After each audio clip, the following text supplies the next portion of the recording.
Hi everyone, it's New Jersey Garden. We're in Zone 6A in New Jersey, and today I'm doing a whole bunch of garden tasks. It's pretty warm out. It's probably the warmest it's been in about 3 weeks. It's almost 60 degrees, and today one of my projects is planting some violas, some Johnny jump ups in this garden bed. This is a little side garden bed that we have under our deck. And there's some peonies growing in here right now. There were some daffodils. Right now there's the yellow flower is a perennial called Basket of Gold Alyssum. Over here there's a ground cover coming up called Perennial Phlox. This is a poppy, a perennial poppy coming up, and that's Princess Victoria Louise. So in the past, I had a lot of cornflower in this garden bed, and it started to die out on me. It's really a self-seeding annual flower, so I usually got some seedlings every spring, but the last couple springs I just didn't, I guess, have enough plants to generate enough seeds in the ground. So I've had very few cornflower plants. So I planted some seeds last week. They haven't germinated yet. You can see the holes dug here in the mulch. Those are from my plantings of cornflower. And those are really nice blue flowers. And then the violas I'm going to plant a little closer to the back so they can get a little shade. They can handle sun, but they do like shade as well, some shade as well. So they get partial shade if they're kind of like right in front of these peony plants. And I had violas in the past. And some websites show that they're perennials. I think maybe in some zones they are perennials, but here they're like a self-seeding annual flower. And same thing with the cornflower. I had violas growing in the past, and they just sort of died out. You know, I didn't have enough the last couple years. I didn't have enough growing for me, and they just died out over the last couple years. So I'm going to be planting some violas, and I'll show you those now. So here are all of the violas, they're called Johnny jump ups, that are in this seed tray. I've had these growing in the basement since February 28th. They could probably sit in the trays another month. They're growing really slowly, but I want to get them outside. They can handle the cold. And then back here I have the larger plants are pansies. I'm going to plant those in a pot. I also have some other seed trays out here that I'm going to be planting out into the garden. Now this is Swiss chard. It got a little damaged I had these out in the cool weather and in the wind the other day, and they got really scraggly looking. I think they're going to be okay though. I know Swiss chard can handle cooler temperatures. We're about 2 weeks away from our last frost date, and we have had nights as low as 30 degrees recently, but I think the next few nights are going to be in the high 30s and low 40s, so these will be okay to plant in the ground. I just want to get them out of the seed trays. They kind of struggled in these seed trays, and I know they're really tiny, but I'm going to get them into the garden today just to get them into real soil. And then I have lettuce that's been growing in seed trays as well. Now the Swiss chard and the lettuce have been in the seed trays along with the bok choy over here since March 8th. So they've been really sitting in the trays for a really long time as well. So I'm excited to get there's some healthier Swiss chard. I'm going to get the Swiss chard, bok choy, and lettuce out into the garden today. And the garden plot is right over here.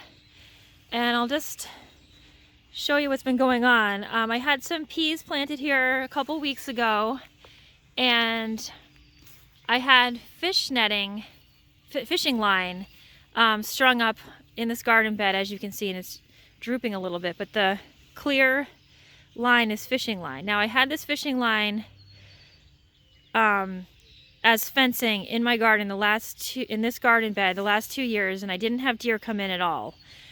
The other day I came out here and my peas were nibbled on, and I thought it was initially from deer, but I didn't see any deer footprints. So it ended up it was a little strange. I planted some more pea seeds last week, and I came out here the other day and I saw a bunch of peas just lying on the ground. This happened a couple more times over the last week, and I realized I think I have a squirrel, and I'll show you how I figured out it was a squirrel. But basically they have little footprints you can identify, but the squirrel has been nibbling on the peas. So the peas are not doing so great, but a lot of them will come back even though they were nibbled on. I see little leaves coming through underneath some of this mulch, so they're going to be okay. And this black netting is something I just bought on Amazon, and I'll link in the description where I got this netting. I got it on Amazon because I'm too nervous to go into any garden stores, and they actually sold out of this at my local one of my local garden centers anyway. So I got it on Amazon, and I'm going to be adjusting this today. It's just thrown on here.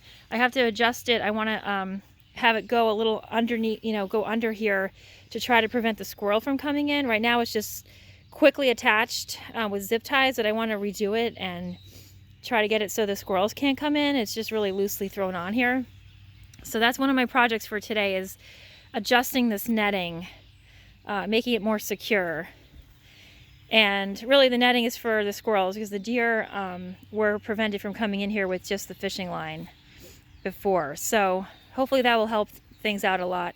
And I have a lot of these trellises set up just for the future. I'm going to have beans growing on these trellises. I'm going to be, like I said, I'm planting the bok choy, Swiss chard, and lettuce today. And then over here I'm going to be planting some cucumbers in May, along with some squash. So this is my vegetable garden, and I love planting flowers, so I'm definitely going to be planting more flowers. Just today I'm working on just the pansies and the violas, but I have more flowers to plant.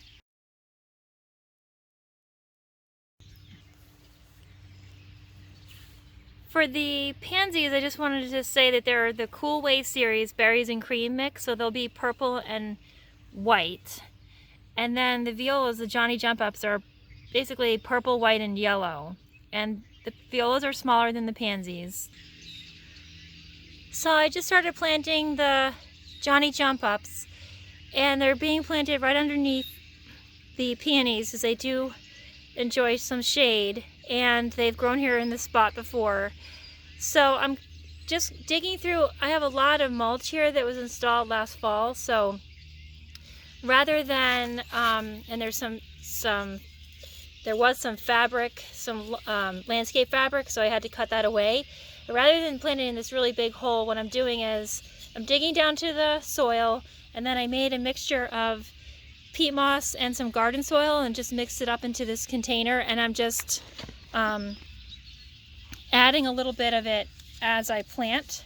So I'm adding some of this mixture into the hole as I plant, just to fill up that space, because I just don't want to plant it right into all this mulch. I want some soil.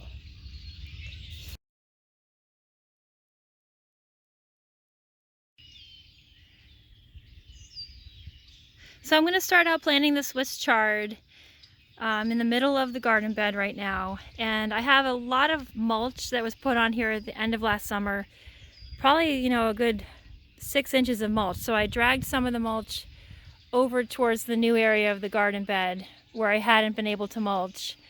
And that'll just make it a little easier for me to get into the soil. Now, I don't amend my soil. Sometimes I do add manure or compost, but this year I don't have any. So I do have a little peat moss, but I'm saving that for my pots that are on the deck. Peat moss will just help lighten up the soil and make the roots have an easier time going downwards. But I have just limited supplies this year, so I'm just going to work with the soil that I have. I have pretty decent soil. It's a little bit on the clay side, but it drains pretty well, and we do get a lot of rain. I feel like we get enough rain in the summer that I hardly have to water. So that's my situation with this garden bed. It's not in a raised bed. It's right in the ground. So I'm going to plant all these Swiss chards, and ideally they would look a little better and they'd be a little bigger, but I just feel like they need to get out of these little containers. They've been in here since March 8th.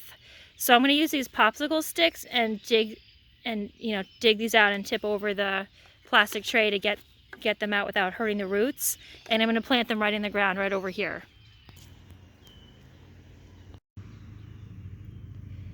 I hear the sound of a lawnmower for the first time since last fall, so that's kind of nice.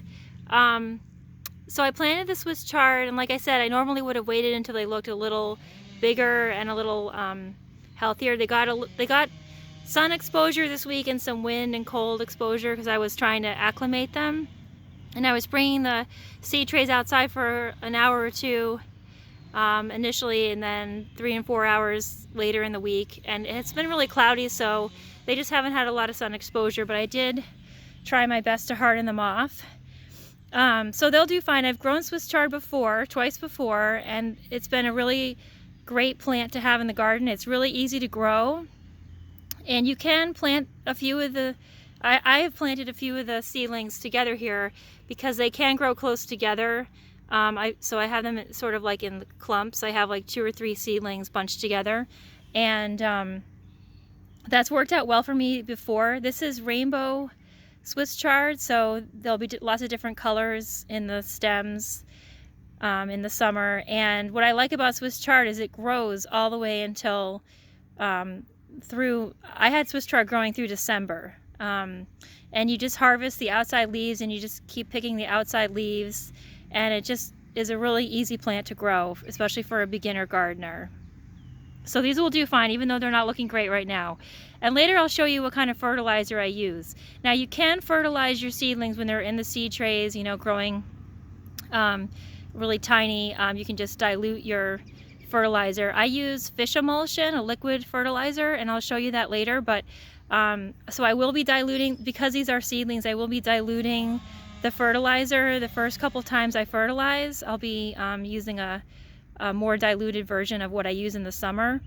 But and you can fertilize your seedlings, like I said, like when they're even in the basement growing under grow lights, but I wait generally until they're out in the garden. But they're going to do a lot better out here in the garden than they were in the seed trays.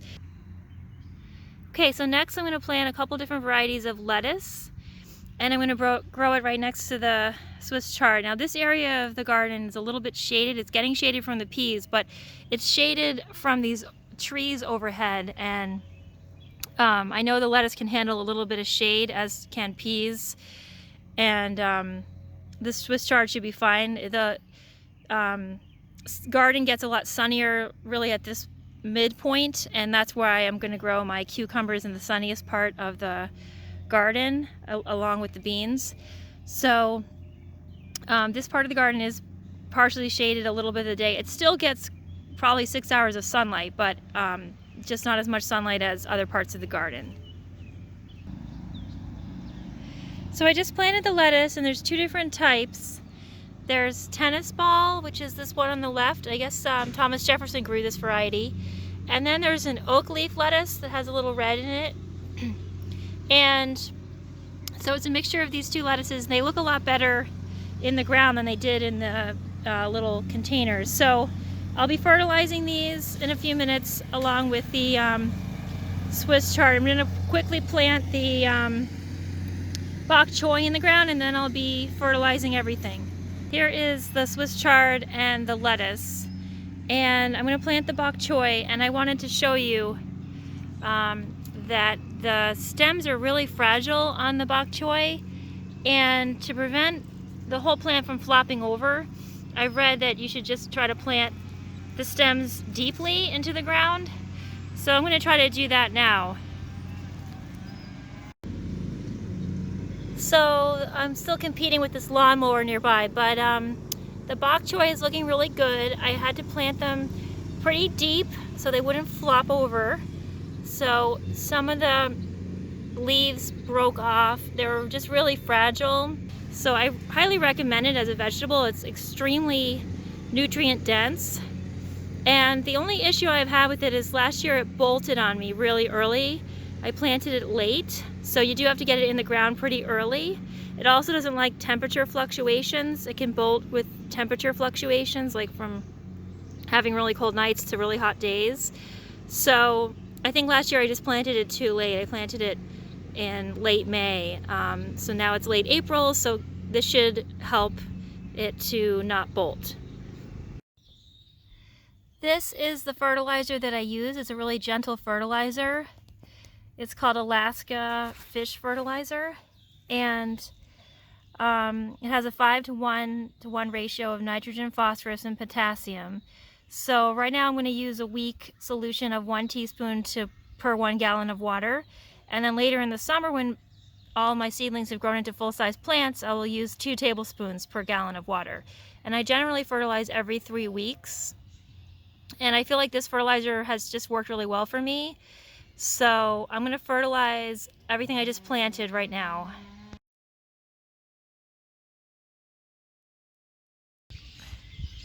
Here are some California poppies that are just starting to emerge. And I think I do see one cornflower. I think right there that might be a cornflower. I'm not positive, but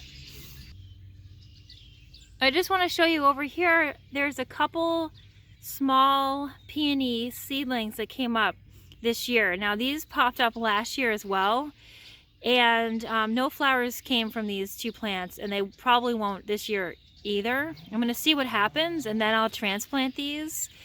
What happens with peonies is sometimes, if you're lucky, they can drop their seeds on the ground and you can actually get new peony plants. It seems like it's pretty rare because I have had my peonies for about 7 years, and the last 2 years are the only years I've actually seen this happen in my yard. And there's one other spot where I have another peony seedling that just developed from the wind or birds or somehow in another part of the garden.